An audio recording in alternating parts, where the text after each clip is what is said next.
What do you want to be when you grow up? I'm sure we've all been asked this question as kids. I never had a fixed answer. My response constantly changed, from pilot to author to animator, depending on what fascinated me at the moment. I was always chasing the next curiosity. At the age of 6, I was introduced to the art of storytelling. I used to write storybooks about absolutely anything my little brain conjured up. Around the same age, I spent countless hours making flipbooks, and it was my first ever taste of art and animation before I even knew what it was. When I was 10, everything changed. I discovered the family computer and the internet. A truly revolutionary turning point in my life. I felt like the first caveman discovering fire. Suddenly, I could learn how games were made, how websites and programs worked. I built these tiny games, I broke things, I fixed them, and I learned. What fascinated me wasn't just technology. It was the idea that curiosity could unlock anything. I learned digital art, animation. I even tried making music because I wanted every part of what I made to be mine. I looked for ways to bring my ideas from various fields into my one creation. For example, when I made my video games, all the art, animation, music, code, it was all mine. I just despised the idea of using someone else's work and calling it my own. And much like these hideous pieces of work, most of it was terrible. I made awful games, songs, and websites. But every failure taught me something. And each skill connected to the next. For the longest time, I was made to believe that not being focused on just one area was a problem.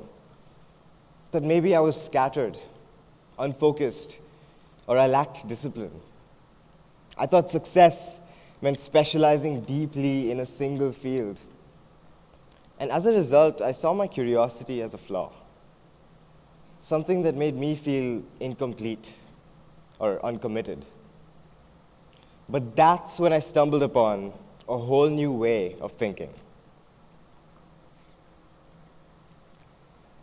Learning is the only thing the mind never exhausts, never fears, and never regrets. Leonardo da Vinci wasn't talking about textbooks when he made this statement. He was talking about curiosity, the kind that pulls you into different worlds, different skills, and different ideas. The mindset that we now call being a polymath. Today, I want to share a journey, one that explores the incredible potential of polymaths, those who break boundaries, connect disciplines, and innovate across fields. Think about Aristotle or Da Vinci. They both exemplify how curiosity and mastery in multiple areas can lead to greatness.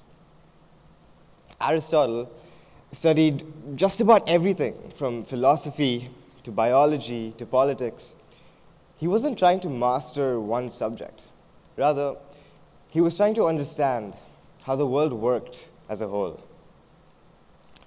Leonardo da Vinci, he wasn't only an artist.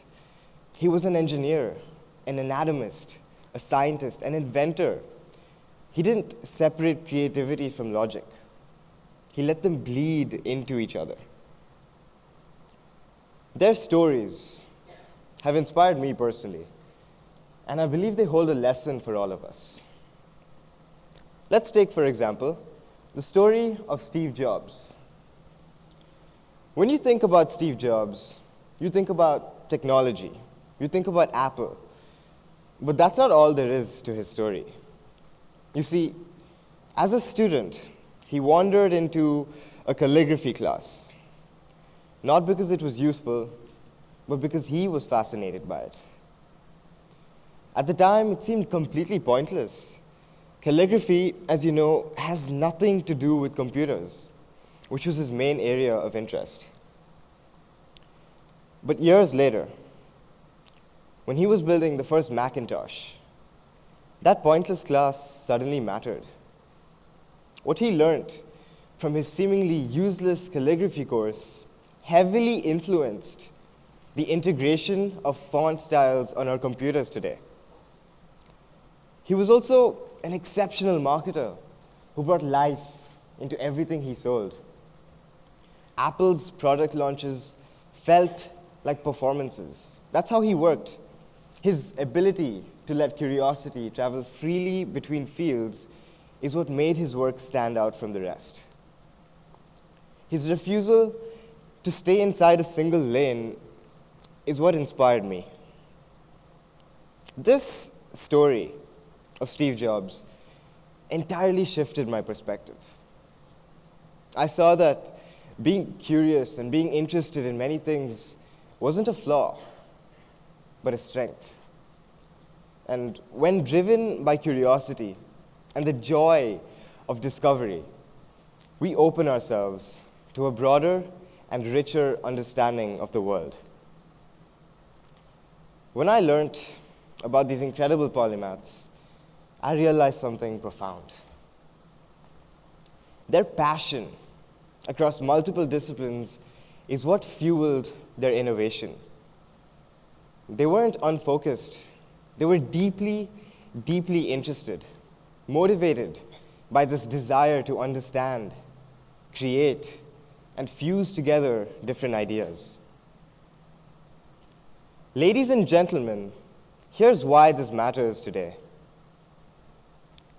In our rapidly changing world, complex problems demand multifaceted solutions. Cultivating this mindset, this way of thinking, this way of life, it inspires breakthroughs across technology, medicine, arts, and beyond. It's not just interesting. I think, or rather, I know that it's essential. So how do you cultivate this polymath mindset? How can we embrace this way of thinking? Follow curiosity. Don't just look at what's useful or what's practical. Look at what fascinates you. Connect ideas. Work on a project that forces you to merge disciplines. And lastly, be willing to fail. I know you've heard this a billion times, but failure really is part of the process. The polymath mindset empowers us to see connections that others might miss, to innovate at intersections, and to adapt in an ever-changing world. My journey, which has only just begun, taught me that curiosity is a gift.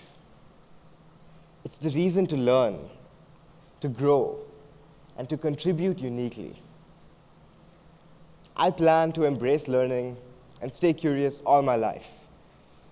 My path to becoming a polymath will surely be a journey of continuous discovery. And one day, I hope to come back here to this platform and reshare my story, one that might inspire others to embrace their curiosity and explore the endless possibilities ahead. Thank you.